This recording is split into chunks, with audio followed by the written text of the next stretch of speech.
Hey guys, today I'm going to show you how to find someone on Pinterest by name. First of all, open your Pinterest application on your phone. You have to tap on the search icon on the bottom left corner and type in the name of your friend. For example, I will tap Justin as is my friend name. You can also type in the last name if you have the last name of the person you want to find.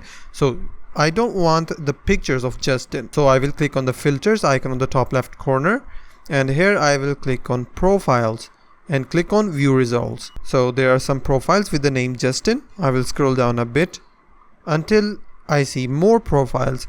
So here you can verify the person that you want to find or you want to follow from the pictures of the profile pictures that they have set. Keep in mind that the Pinterest does not have accurate search results, so you can also ask the person for the profile link that you want to add in your Pinterest.